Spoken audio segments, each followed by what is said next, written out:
bilateral up to here. First we complete the active and passive element. The next we see the linear and non-linear element. And third one is unilateral and bilateral element. See what is the meaning of these two. Now, uni means the person or the element which has single direction.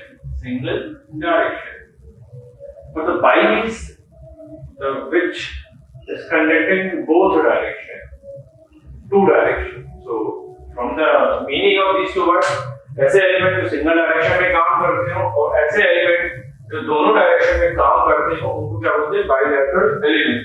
पहले हम unilateral का example देखते हैं.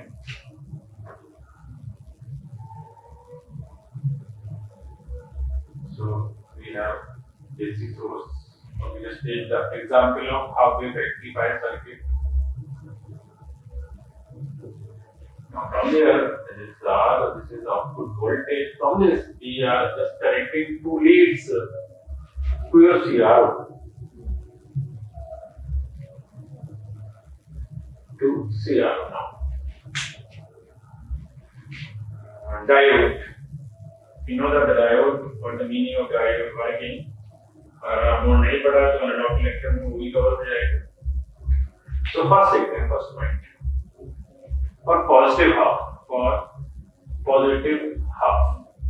अगर मैं positive half की बात करूं, ये रहा आपका एनोड और ये रहा इसका cathode. For the positive half, anode is greater than the cathode voltage. When anode is greater than the cathode voltage, your diode is on. Diode is on. And when diode is on, it is short circuited. And when it is short circuit, its resistance is zero. Let's make it again. So when it is positive half, this terminal is plus, this terminal is minus, and your diode becomes short, and you are getting the current through the diode because circuit is closed to R. So for the positive half, because the input waveform is this. For this part from 0 to pi, you are getting output at your CRO screen. So for this duration, you are having this voltage 0 to pi. But you see, when your cycle is reversed, in the second part, the scenario is different. This terminal is minus, this terminal is plus. Now anode voltage is less than the cathode voltage. V anode is less than the V cathode. So your diode will off. Diode is off. And when diode is off, its reverse bias resistance is infinite because in open circuit the resistance is infinite. So R V. Now in open circuit condition there is no current. So output is 0 volt. So for the next duration, if you plot the graph pi to 2 pi, you are getting the output voltage is 0. And for the next waveform, next half cycle, you are getting this voltage. So for 0 to pi, you are getting answer. But for pi to 2 pi, you are not getting answer. But see in the picture clearly. For 0 to pi, your diode is giving the resistance 0. For 0 to pi, diode का जो behavior है वो कितना resistance show कर रहा है? 0 resistance. But when your cycle is reversed, that means the battery polarity is changing. Your diode resistance is infinite. That means for the positive cycle, it is giving you 0 resistance, but for the negative cycle, it is giving you the infinite resistance. So ऐसे element जिनकी property जो है जिनकी property है voltage की polarity या current की direction पे डिपेंड करती है. और द पॉजिटिव साइकिल कुछ अलग इंपीडेंस शो करें और नेगेटिव हाफ के लिए कुछ इंपीडेंस शो करते हैं या फिर एक ही पर्टिकुलर साइकिल के लिए कंडक्ट करते हैं, उनको क्या बोलते हैं? Unilateral element. सो पहला एग्जांपल ही मैंने लिया था यूनिलैटरल एग्जांपल. यूनिलैटरल अगर बात करें तो यूनिलैटरल एग्जांपल जो डायोड. सो अगर आप डेफिनेशन की बात करो तो डेफिनेशन में क्या निकाल सकता हूं? The element which offers different impedance or resistance in case of DC.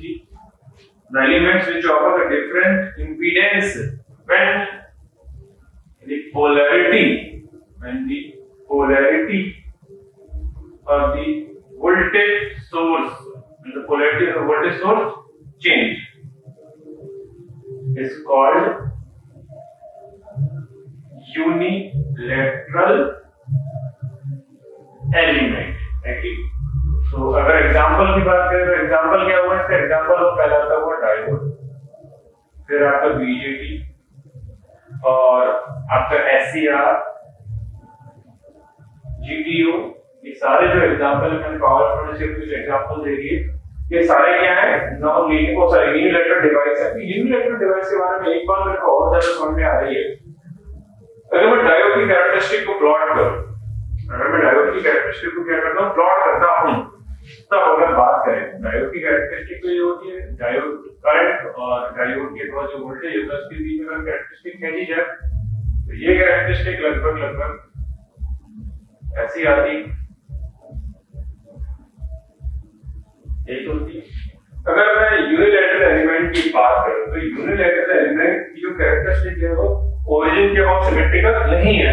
तो एक इंपॉर्टेंट चीज मेरे को और समझना है, element which do not have a symmetrical characteristic in opposite quadrant with respect to origin is called unilateral element. क्योंकि इस चीज का यूज मैं न्यूमेरिकल में करूंगा, क्योंकि आपके सिलेबस में और आपके एग्जाम में कुछ ग्राफिकल क्वेश्चन आए हुए हैं, उनसे मुझे ये बताना है कि एक्टिव है, पैसिव है, यूनिलैटरल और बायलैटरल है, पैसिव है, एक्टिव है, क्या है, व्हाटएवर। ठीक है, तो इस चीज को ध्यान रखना। So the element which do not have the symmetrical characteristic in opposite quadrant with respect to origin is called unilateral element. तो this is about what?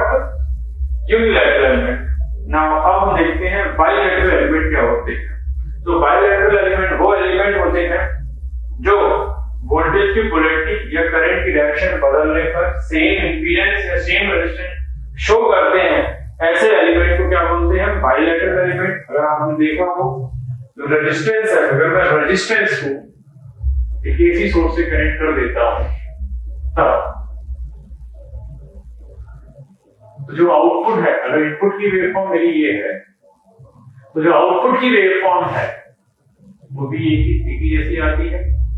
So as an element which shows the same impedance either of the polarity, either the positive polarity or the negative polarity, or the positive cycle or the negative cycle is called the bilateral element. So example of the bilateral elements are R, L, C with respect to electrical.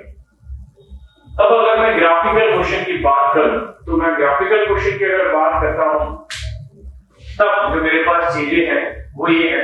अगर मैं resistance, inductance और capacitance की यही characteristic बना,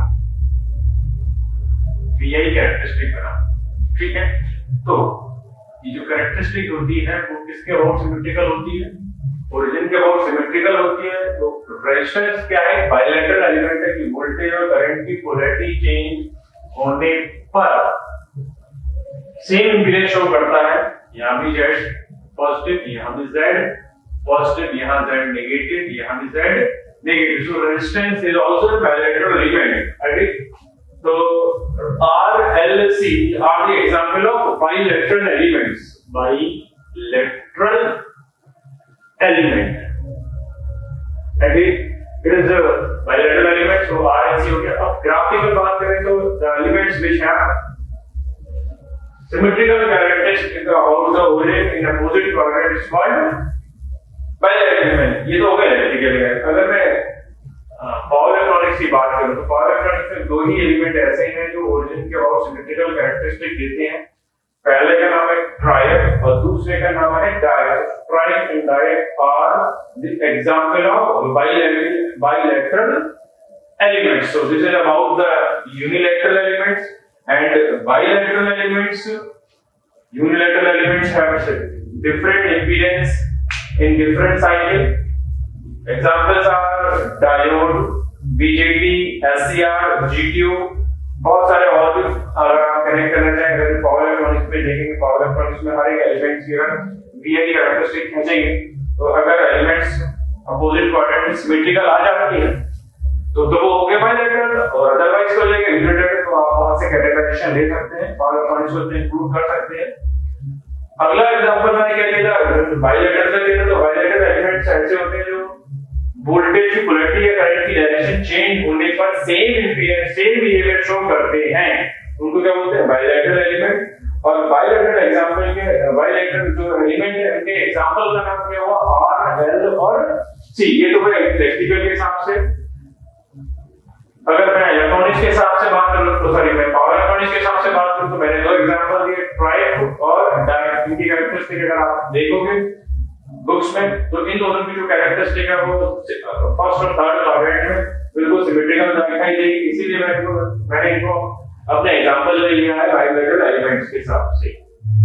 तो यहां तक हो गए हमारे चार element, active element, passive, active और पैसिव एलिमेंट, लीनियर और नॉन लीनियर एलिमेंट, सॉरी तीन एलिमेंट अभी तक मैंने कवर किए, एक्टिव एलिमेंट, एक्टिव और passive, linear, non linear, unilateral and bilateral.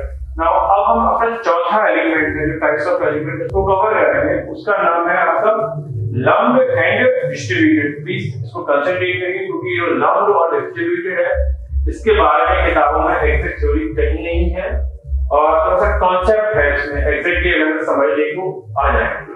तो स्टार्ट करते हैं हम lumped and distributed element. Start करते हैं अपना next type of element, lumped and distributed element.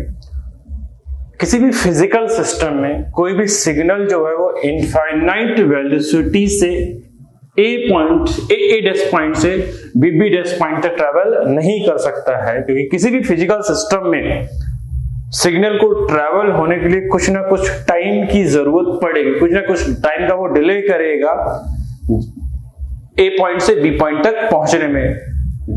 अगर कोई सिग्नल को ए पॉइंट से बी डैश पॉइंट तक चलाया जाएगा तो सिग्नल कुछ डिले करेगा, इस टाइम पीरियड का जो नाम है वो डिले टाइम या ट्रांजिट टाइम है, क्योंकि हर एक प्रैक्टिकल सिस्टम में कुछ ना कुछ डिले होगा, ये बात तय है।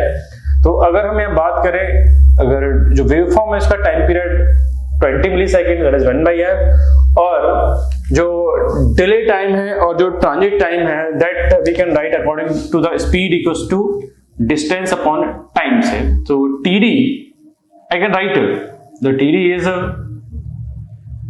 L upon V because speed, the velocity is V. Agree?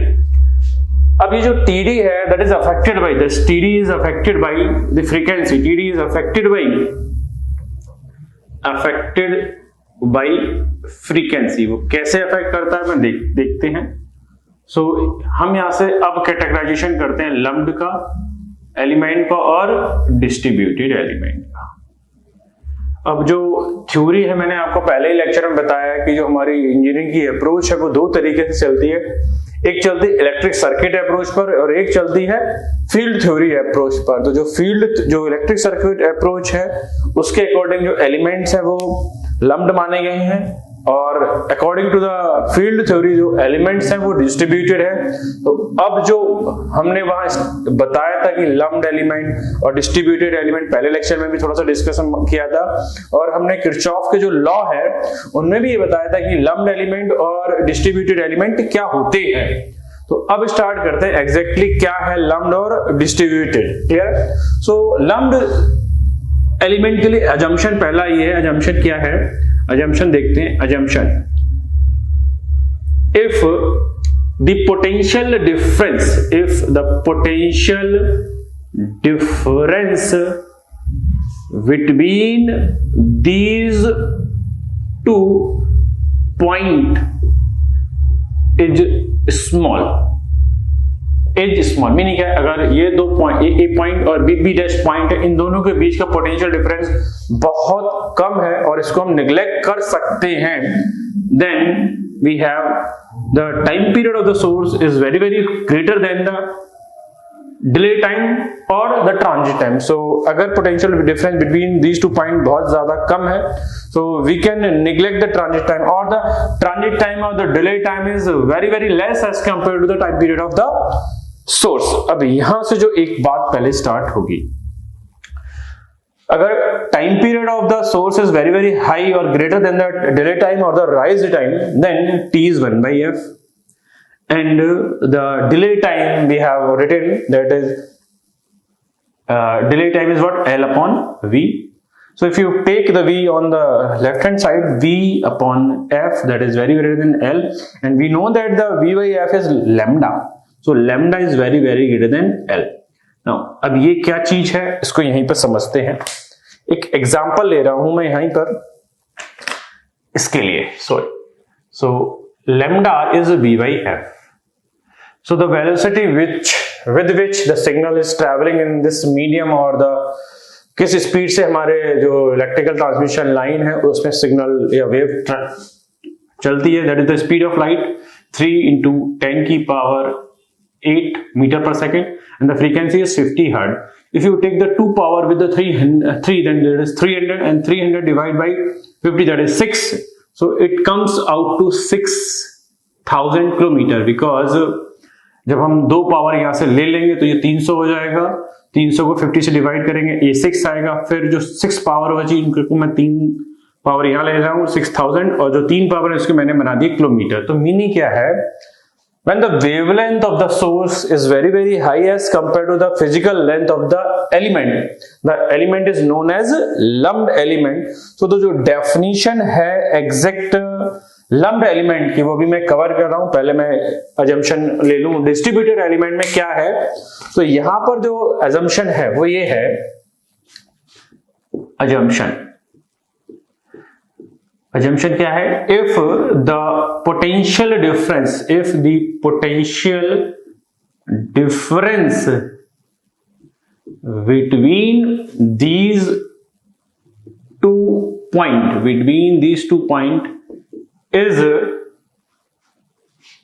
not small, that is we cannot neglect the potential difference between the A and B dash point, then the time period of the signal is comparable with the delay time or the transit time of the signal. Agree? तो यहां पर देखते हैं होगा क्या. So it is 1 by f, it is equivalent to just approximately equals to L upon V. So it is V by f just approximately equals to L. So lambda is approximately equal to the length of the element. Now ये हो गया हमारा first point in दोनों cases में. अब मैं exactly define कर रहा हूं कि लम्प्ड और डिस्ट्रीब्यूटेड एलिमेंट क्या होते हैं. So the second point is what, definition. Please इसको ध्यान दीजिएगा, मैं दोनों तरीके से बता रहा हूं. When the physical size of the element is very less as compared to the wavelength of the source, the element is known as a lumped element. जब भी जो एलिमेंट है उसका साइज वेवलेंथ के रिस्पेक्ट में बहुत छोटा होगा तब होगा क्या, जो सिग्नल है ए डैश पॉइंट से चलेगा और बी डैश पॉइंट तक पहुंचने में उसे बहुत कम समय लगेगा. तब क्या होगा, वहां ट्रांजिट टाइम जो होगा निग्लेक्ट हो जाएगा as compare to the time period of the source. Clear है? तो मैं डेफिनेशन लिख रहा हूं, if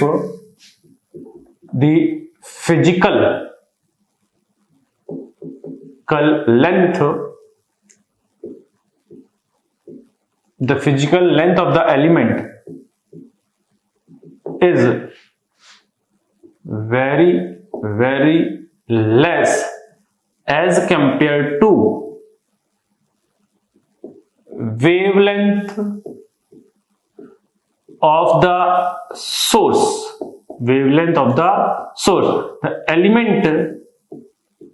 The element is known as lumped element. The exact definition of the lumped element. So we can have the lambda is very greater than L.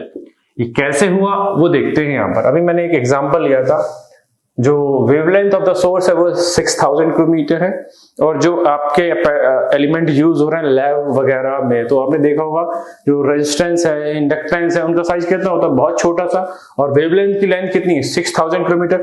तो इतनी wavelength की जो सिग्नल है किसी स्मॉल साइज के सिग्नल से travel करेगा, तो उसको एक पॉइंट से दूसरे पॉइंट तक पहुंचने में कोई टाइम लगेगा ही नहीं, डिले टाइम होगा ही नहीं। तो जो डिले टाइम होगा वो लगभग 0 होगा। ठीक है, यहां तक। तीसरा पॉइंट मैं यहां से डायरेक्ट कवर कर ही ले रहा हूं कि t is very greater than td, that is we can say the td can be neglected. So for the lumped element the transit time is neglected, only we have on the source time period. clear है। दूसरा point मैं अगर यहां cover करूं, तो दूसरा point अगर मैं यहां कवर करता हूं, if the physical size of the element is comparable with, if the physical length of the element is comparable with respect to the wavelength of the source, then the element is termed as the distributed element. ठीक है यहां तक। So we have just the mathematics of these words. Now third अगर point देखें तो we have T is comparable with TD, means क्या है, जब एलिमेंट का साइज बहुत छोटा होगा तब मैं ट्रांजिट टाइम को निग्लेक्ट कर सकता हूं, बट अगर physical size of the element और द वेवलेंथ जो है वो कंपैरेबल है, निग्लेक्ट नहीं हो सकता है वहां पे physical length of the element, तो आप उस केस में जो transit time of the signal एक पॉइंट से दूसरे पॉइंट तक जितने समय में पहुंच रहा है या डिले कर रहा है, उसको आप निग्लेक्ट नहीं कर सकते। तो यहां पर जो है टीडी निग्लेक्ट कर सकते हैं, निग्लेक्टेड, पर यहां पे टीडी को can not be neglected, can not be neglected. Agree. So ये अभी तक 3 बातें में समझ में आ गई कि लम्प्ड क्या है और लम्प्ड से रिलेटेड एग्जैक्ट डेफिनेशन क्या है। नाउ फोर्थ पॉइंट अगर देखें हम, for the lumped theory the KVL and KCL are valid. KVL and KCL are valid. क्यों वैलिड है भाई? वैलिड इसलिए है, अगर इनपुट से यहां 1 एम्पियर करंट जाएगी तो आउटपुट से ही 1 एम्पियर करंट आएगी, जब जो एलिमेंट है उसका फिजिकल साइज बहुत छोटा होगा, तो इन दोनों में इनपुट और आउटपुट में कोई भी डिफरेंस नहीं आएगा। बट प्रॉब्लम क्या है, अगर ये लाइन जो है 250-300 किलोमीटर लंबी है, तो जो करंट इन और आउट जो है वो इक्वल नहीं होंगी, क्योंकि जो सिग्नल है उसको ट्रेवल होने में टाइम लगेगा और इनपुट और आउटपुट करंट जो है एक जैसी नहीं होंगी। तो उस केस में क्या होगा, यहाँ KVL and KCL are not valid. तो मैंने आपको अगर याद हो, मैंने बोला था कि किरचॉफ लॉ पढ़ाया था, for the lumped element the algebraic sum of all the current at a particular node और junction is 0 at any state of time. Similarly मैंने KVL के लिए भी बताया था, for the lumped element the algebraic sum of the EMF around a close path is 0 for the lumped element. Lumped का meaning क्या है, जो एलिमेंट फिजिकल साइज उनका बहुत छोटा है और जब वेवलेंथ बहुत बड़ी है, उन्हीं के लिए KVL KCL ट्रू है। नेक्स्ट अगर मैं बात करूं फिफ्थ पॉइंट, जहां KVL और KCL वैलिड है वहां इक्वेशन जो होंगी, इक्वेशन आर आइदर एल्जेब्राइक और differential equation, simple differential equation. But when we are dealing with the distributed element, equation are neither the algebraic nor the differential. तो जो equation है वहां होती हैं पार्शियल डिफरेंशियल इक्वेशन, और जो अलजेब्रिक और डिफरेंशियल इक्वेशन होती हैं that is very easy to solve, very easy to solve. Agree. But when you see the partial differential equation solution either in math, differential equation math, or if you see the EMFT transmission line solution, then we have 1 to 1 और 1.5 page का लगभग solution बैठता है। So in calculation is tough, calculation is complex। agree। तो अभी तक मैंने क्या बातें देखी, यहां तक 6 बातें देख लें कि जो लम्प्ड एलिमेंट है उसमें फिजिकल लेंथ जो है एलिमेंट की वो निग्लेक्टेड की जाती है as compare to the wavelength of the source. TD जो है निगलेक्टेड हो जाता है, बहुत कम होता है। सिग्नल को ट्रांसमिट होने में एक पॉइंट से दूसरे पॉइंट में कोई समय नहीं लगता है, इसलिए केवीएल और केसीएल वैलिड होते हैं। इक्वेशन जो है अलजेब्राइक और डिफरेंशियल होती हैं, very easy to solve. And KVL KCL वहां नहीं वैलिड होंगे, वहां पार्शियल डिफरेंशियल इक्वेशन होंगे, और पार्शियल डिफरेंशियल इक्वेशन के जो सोल्यूशन है वो थोड़े कॉम्प्लेक्स होते हैं। अब मैं और थोड़े काम की बात अगर देखूं तो काम की बात ये है, यहां पर अगले पॉइंट में देखते हैं। ये हो गए हमारे अब तक 6 point. Now if we see the next point related to what, lumped versus distributed, then we have the seventh point, 7th and 8th point. Now in lumped theory we have the unit of the elements like resistance, inductance, capacitance, conductance in ohm, Henry or millihenry, or we can say in microhenry also somewhere, farad, millifarad, microfarad और picofarad. Similarly जो conductance है इसकी unit आपने पढ़ी ही होगी, मोह और siemens, और if you see the ampere upon volt. So अगर आप लम्प्ड की बात करें तो लम्प्ड में कहीं भी जो है फिजिकल साइज या का जिक्र नहीं है, क्लियर है। और अगर आप इनका नोटेशन देखो बनाने का तो इसी तरीके से आर, एल और सी। बट अगर मैं डिस्ट्रीब्यूटेड एलिमेंट की बात करूं तो उनका रिप्रेजेंटेशन अलग है। एक एग्जांपल लेते हैं, ट्रांसमिशन लाइन। जो हमारी लॉन्ग ट्रांसमिशन लाइन है that have all the 4 elements,